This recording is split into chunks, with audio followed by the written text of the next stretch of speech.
Meus amigos, minhas amigas, vamos então para mais um estudo, né? Que hoje virá através do O Clarim, no título Sociedade. Então aqui ele fala conflitos e suas consequências. Aí ele começa nos dizendo: o que pode mudar nas relações sociais?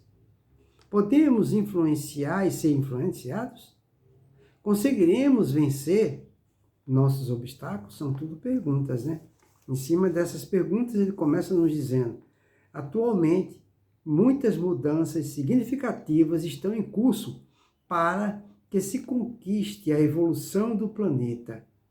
Entre elas, os avanços científicos e tecnológicos. Paralelamente, porém, necessitamos com urgência evoluir moral e espiritualmente. O acesso às informações, à alimentação, à produção de energias, à comunicação, etc., deve ser estendida a todos. Caso contrário, sempre haverá privilegiados e desfavorecidos. Por isso, os conflitos sociais e a luta pelo poder produzem e reproduzem um planeta onde a solidariedade e a caridade ainda estão longe de se consolidar. Falsos heróis são exaltados como salvadores dos conflitos. Surgem as diferenças sociais, a fuga da realidade, a morte de pessoas ditas inocentes. Esse processo histórico faz aumentar as manifestações de defesas de ideologias exageradas entre pessoas ou grupos. Pessoas que promovem a paz e outras que constroem, conflitos, discórdia entre nações. Nesse sentido, o benfeitor Emmanuel aconselha-nos a adotar um comportamento mais proativo e, como medida de harmonia espiritual, propõe lançarmos um olhar que contemple mais além. 2 pontos. Aí ele explica. Transfere, olha o que Emmanuel vai falar. Transfere a observação para o teu tempo de experiência diária. E não ouvides que as situações externas serão retratadas em teu plano interior, segundo o material de reflexão que acolhes na consciência.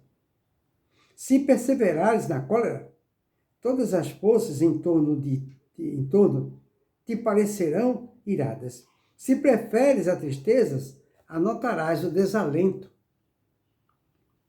em cada trecho do caminho. Se duvidas de ti próprio, ninguém confia em teu esforço. Se te habituastes a perturbações e aos atritos, dificilmente saberás viver em paz contigo mesmo. Olha só, se você confia em teu esforço, se te habituastes às perturbações e aos atritos, tem pessoas que é habituada à perturbação e atrito, dificilmente saberá viver em paz contigo mesmo. Respirarás na zona superior ou inferior, torturada ou tranquila, em que colocas a própria mente. Então isso quer dizer o quê? Que nós podemos viver no céu ou no inferno, mesmo estando naquele mesmo local, porque tudo depende do estado de espírito da pessoa, do teor do seu pensamento. Aí ele continua: devemos colaborar para a construção de um mundo melhor, sendo mais equilibrado. Olha como é que a gente vai colaborar para um mundo melhor. Nós mesmos, individualmente, sendo mais equilibrados, saindo do campo das ideias para a prática do conhecimento, tá vendo? Saindo da teoria para a prática do conhecimento. Assim, os ensinamentos de Jesus serão o real objetivo da evolução do planeta e, consequentemente, do espírito reencarnado. Nós vivemos rodeados no campo da diversidade. É preciso conhecer para respeitar. Pessoas pensam diferentes, pois somos diferentes por natureza. Logo, o contrário é necessário para completar e viabilizar a nossa evolução. É claro, ninguém é igual. O próprio Jesus falou que cada pessoa é um mundo. Então é necessário que haja divergências de ordem ideológica, porque cada pessoa ela vive de acordo com o estágio evolutivo atual em que ela se encontra. Então, para a gente colocar, então é necessário que nessas diferenças de ordem ideológica, né, essa diferença de estágio evolutivo, é natural que haja esse encontro, essa convivência, para que através dessa convivência um ajude o outro, né? Muito bem. Este é o desafio, viver em sociedade, né? Seja na família, seja no trabalho, nas relações diárias. Nossos relacionamentos serão saudáveis e verdadeiros, porém, nem todos serão fáceis. Devemos aprender com as divergências para a construção do respeito sem emitir juízo de valor. Então, nós não podemos julgar, nem pode fazer juízo de valor. Por quê? Porque cada pessoa vive de acordo com o estágio evolutivo atual em que se encontra. Então, nós não podemos, porque nós, se um tiver mais evoluído que o outro, isso significa que nós já estivemos nessa situação que o outro se encontra. Aí ele continua, haverá apenas um caminho, com esforço para, 2 pontos, exercitar a paciência. Tá vendo? Então, através de um relacionamento difícil, a gente tem que se esforçar, né? A paciência, controlar nossas emoções, permanecer firme nos objetivos e na elevação moral. Né? Aí ele continua, diante do conflito, alguém deve ceder. Exatamente. Exatamente. É muito raro, hoje em dia, não é? Que numa união conjugal exista só épocas de vacas gordas, né? O homem e a mulher, cada um vive num estágio evolutivo. Então, um tem que ceder. Para um casamento dar certo, para uma união dar certo, para uma amizade dar certo, para uma convivência dar certo, um tem que ceder. Se um não ceder, aí haverá sempre conflito. Por isso que ele fala aqui, ó. É o que ele está falando aqui, ó. Diante do conflito, alguém deve ceder, pois as opiniões são variadas. Temos o direito de não concordar com o outro e somos livres para seguir nosso caminho, mas não podemos provocar a divisão para não gerar abismos no relacionamento social. Percebamos que nossas decisões não devem gerar conflitos espirituais e que a compreensão é o caminho da união entre os povos. A compreensão é o caminho da união entre os povos. Cotidianamente, esbarramos em diversos conflitos que podem ser internos ou externos, provocando desgastes imensos. Porém, temos a certeza, né, de que as leis de Deus estão gravadas em nossa consciência e esta deve ser nossa fiel cobradora dos erros e acertos. Muito bem. O convívio em um grupo familiar ou social é uma necessidade e representa um caminho que será o teste das nossas aquisições conquistadas na vida atual ou nas anteriores. Este é o desafio. 2 pontos. Deixar de envolver-se em conflitos que gerarem desavenças. Temos de adquirir maturidade espiritual para a paz interna e externa. Nosso esforço primeiro deve ser priorizar as coisas vindas do Espírito, pois as levaremos conosco para o mundo espiritual, onde nossa consciência se lembrará de tudo que foi feito de bem ou de ruim nas nossas seguidas reencarnações. O Evangelho segundo o Espiritismo, né, no capítulo 18, item 4, que diz, os bons espíritas, lá nos ensina, reconhece o verdadeiro espírita pela sua transformação moral e pelos esforços que faz para domar suas más inclinações. É o caminho traçado há mais de 2000 anos por Jesus, o eterno governador do orbe terrestre. Conhecendo esse caminho e nossas tendências, conseguimos emitir uma opinião e simultaneamente analisar o processo para a retomada da evolução espiritual. Nossa maior perseverança deve focar-se na prática do bem, das boas ações, para que as sementes do otimismo e da esperança possam desabrochar ao nosso convívio. Para isso acontecer, é necessário termos vontade e disciplina, respeitar para ser respeitado, iluminar para ser iluminado, orar com a fé raciocinada para atrair energias boas, com o objetivo final de crescer espiritualmente e conquistar a tão sonhada paz espiritual. Então, ficou aí para a nossa reflexão, esse ensinamento, né, extraordinário, que todos nós devemos levar. É muito comum, na época de hoje, a pessoa viver, ter uma divergência, um conflito de relacionamento, uma dificuldade numa convivência. Mas a gente tem que entender, né? O próprio Chico Xavier fala que a nossa felicidade, ela é medida pela felicidade que fizer o outro. Então, muitas vezes, tem muitos conflitos, né? Muitas divergências que surgem no relacionamento porque a pessoa quer ser compreendida. A pessoa lida com a outra que é ingrata, que não reconhece, por mais que a gente faça, mais a outra nos trai, nos decepciona, sempre está, parece até que nós somos inimigos da pessoa, nós estamos ajudando, tendo até paciência, mas a pessoa sempre dá como se costuma dizer popularmente, dá um coice. Então a gente fica desesperado, por querer que a pessoa reconheça pelo menos o que a gente está fazendo por ela. Mas a pessoa não reconhece e nos trata, não é, com ignorância e com impaciência, como se fôssemos inimigos dela. Então é aí que nós temos que nos esforçar para colocar em prática a sugestão desse ensinamento. Um tem que ceder. Um tem que ser complacente e transigente. Nós não podemos nos melindrar com a incompreensão e a ingratidão do parente difícil, por exemplo, do relacionamento difícil.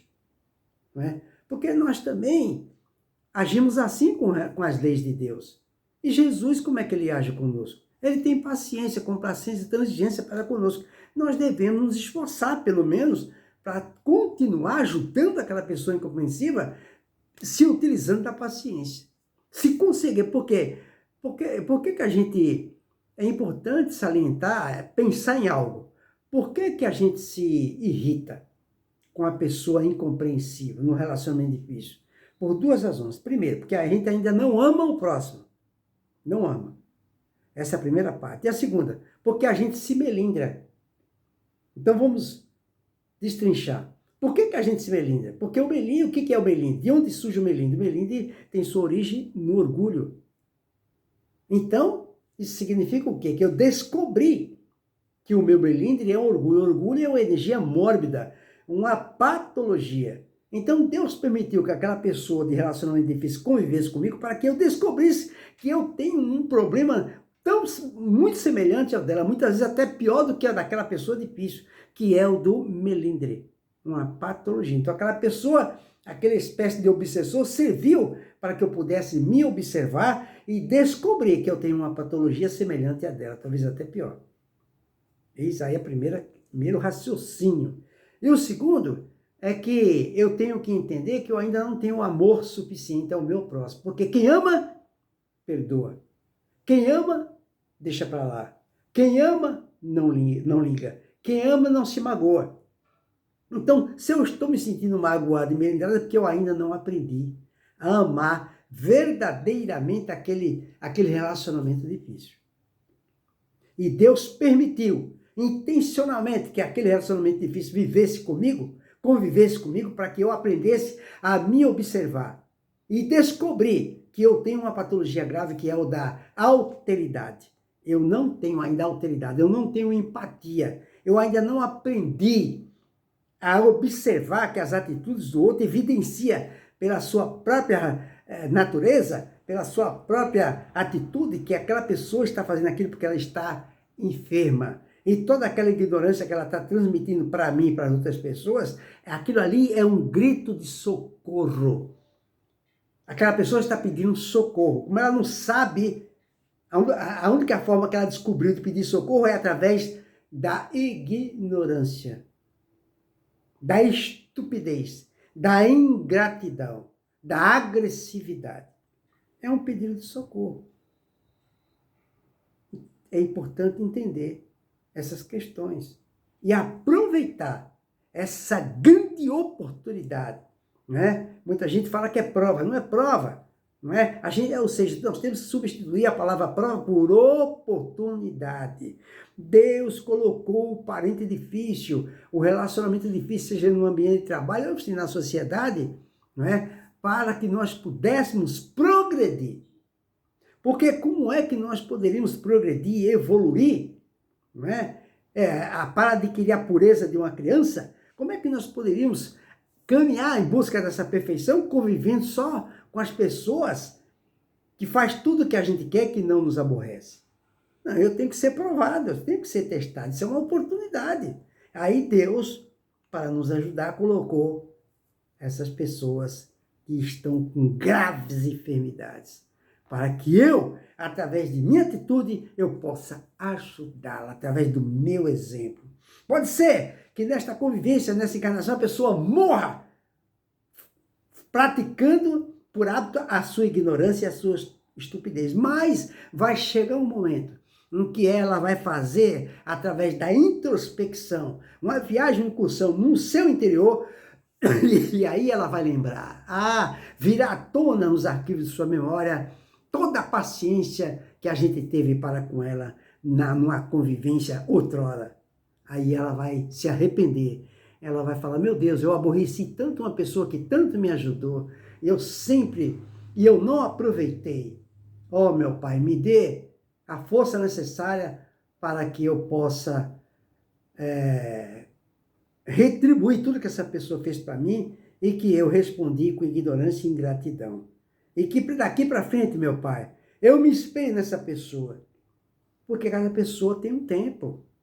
Cada pessoa tem um tempo. Cada gesto que a gente faz de paciência com essa pessoa não fica perdido. Vai ficar registrado nos arquivos da memória dela. E aquilo, no futuro, em que ela tiver no tempo dela, ela vai se lembrar e aquilo vai ajudá-la. Fica aí para nossa reflexão. A responsabilidade da pessoa que convive com um parente doente, que a gente tem que ter paciência, tem que levar para o médico, tem que levar para o banheiro, tem que dar banho, tem que dar comida na boca, que dá muito trabalho para a gente. Meu Deus do céu, é uma oportunidade que Deus, através de sua infinita misericórdia, nos concede, para que dessa forma eu possa adquirir a pureza de uma criança. Fica aí para a nossa reflexão, que o nosso Senhor Jesus, que é o caminho, a verdade e a vida, e é o médico das almas e dos enfermos, ilumine você, cada um dos seus familiares. Eu aproveito este momento, este instante, e peço a você, junto comigo aqui agora, que eleve seu pensamento a Deus, nosso Pai, nosso Criador, Criador da terra, do céu, do ar, do mar, do chão pisando, do ar que respirando, do amor, da felicidade, do poderoso sol da verdade, que o nosso coração, neste momento, que as nossas vibrações de amor sejam direcionadas para o hospital do câncer das crianças de 2, 3 anos de idade, que está com a cabeça raspada, no hospital do câncer, gemendo de dor, gritando de dor, aonde muitas vezes nem a morfina faz efeito. Então, que o nosso pensamento, o nosso coração se direcione para essas crianças e para os seus pais. Que seja feita em todos nós, efetivamente, a vontade de Deus e não a nossa, que assim seja, graças a Deus.